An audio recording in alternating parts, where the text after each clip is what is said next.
Okay, I thought I was gonna make a video that I thought was that was gonna be thankfully silent.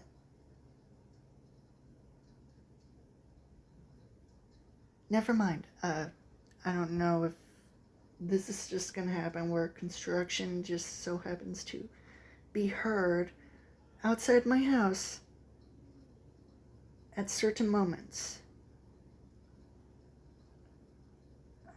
Anyway,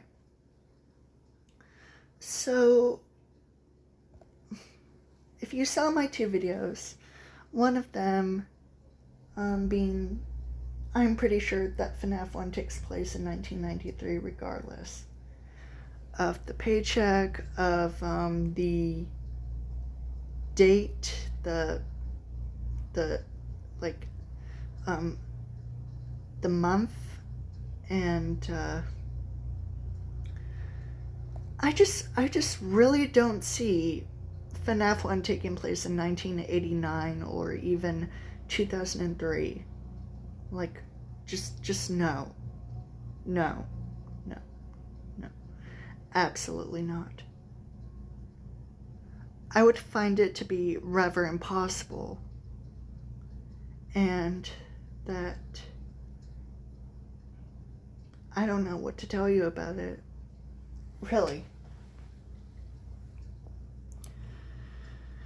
It's what most people think of the time period for FNAF 1, and that's what I'm sticking with, regardless of whatever it is. The paycheck, the month, day, and stuff like that. And in my previous video, I talked about the FNAF lore story and how it's basically like a form of literature where it's like a puzzle and where you have to work hard to solve it. And that even though it's flawed, it's flawless in two ways: the engagement and satisfaction, which makes sense. Anyway, this video is going to be about the life of Michael Afton, at least for my version of the character. Now, if you might know about Michael Afton, Mike Schmidt, you might know about his physical appearance. He has fair skin, dark brown hair, mostly. He just generically has brown hair, and blue eyes. He obviously looks similar to his father, who also has brown hair and blue eyes. Michael Terrence Afton was born in August of 1967. Now, I just want to say this, that William Afton, Michael's father, was an unhinged man, especially during childhood, where he was obsessed with the supernatural and sci-fi. But thankfully, he wasn't gothic or strangely obsessive with ghosts, hauntings, and stuff like that. No, that's not William.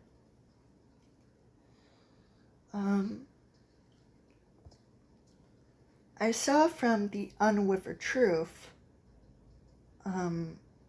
his video about the sister location, its place in the timeline, and like I said, I don't agree with FNAF 1 taking place in 1989 because it just doesn't make any sense to me, and someone else also talks about it, so there's that. I do agree with the sister location thing. I mean, especially when I first heard about the game, saw playthroughs, saw the cutscenes, I remember it fondly. But apparently I now know that people, including myself, overlooked it and just saw the game and stuff from the story, like Elizabeth Steffs and Michael scooping and stuff like that. Now, Michael Terrence Afton was neglected and probably even abused by his father, William. And considering that William was mostly focused on his work, Michael had to take care. I mean, technically he had to take care of his siblings, especially with help from his mother, Annabelle, my version of Mrs. Afton. Now, when Michael was 16, I just want to say this, that Michael bullies his youngest brother David a lot, due to David's fear of the animatronics, due to rumors speculated by the children about people being stuffed into the animatronic suits because of the spring lock suits. One day, during David's birthday party, Michael takes things too far with his friends, Jeremy, Simon, and Jason. They drag David to Fredbear and lift him up, put him into Fredbear's mouth, his head, and David is crushed by Fredbear's mouth, and he dies. Michael accidentally killed his brother, and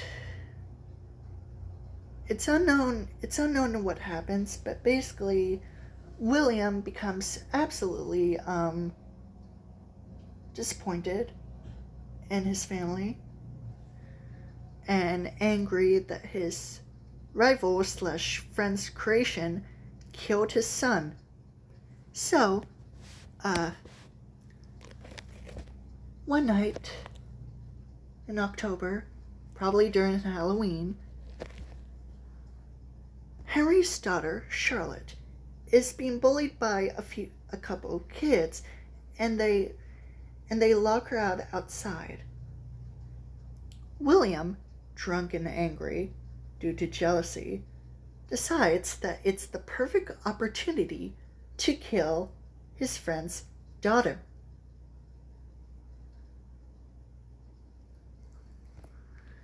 Now, I say that Michael is the runaway in Midnight Motorist because, reasons. Obvious reasons. And he runs away somewhere, probably due to his brother's grave. And in my headcanon, one of the days he gets attacked by a werewolf and being turned into one in the process. Anyway. Now, as for William, he discovers something in the puppet and realizes something about it. He killed Charlie, and then the puppet came to life. So he decides to make experiments. First, by making the Funtime animatronics. By kidnapping children, by having the Funtimes kidnap children so he can experiment on them further or just kill them. I don't know. And Elizabeth, William's daughter, only daughter, gets close to Circus Baby at a birthday party when her father's nowhere to be seen in any of her children. She goes close to Circus Baby and she gets clawed. She dies and possesses Circus Baby. William cancels some Circus Baby's Pizza World due to her daughter's staff covering it up as gas leaks. He opens up Circus Baby's Pizza Entertainment and Rentals in 1986. But the missing children's incident happened in 1985, in June. And Elizabeth Afton's death was before the missing children's incident. I would like to say either in 1984 or 1985, before the missing children's incident, in March or May. So as for Michael Afton, when he discovers his father's actions, I'm pretty sure that Michael Afton would not even want to be involved with his father, especially due to the fact that William Afton murdered children and accidentally killed his own daughter with his own creations. So, Michael, presumably, in 1985, in the fall, goes to college, just wanting to get away from his father as much as possible. 2 years later, in 1987, in November, he visits Freddy Fazbear's Pizza, not as another security guard, not as Fred Smith, as himself. He's just visiting as a regular customer. He meets a young lady, Mary, and yes, I'm doing this. Let me live. He meets her, and after 3 weeks of getting to know each other-ish, he proposes to her after she gets fired from her job at Candy's Burgers and Fries, a location across the street, I think, from Freddy's. Mary says yes. They get married next year in 1988 and have their first child in 1989, July 4th. And they have their second child on July 5th, 1990.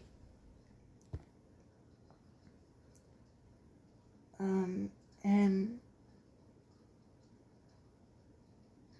Michael changes his name to Mike Schmidt to get away from his father as much as possible.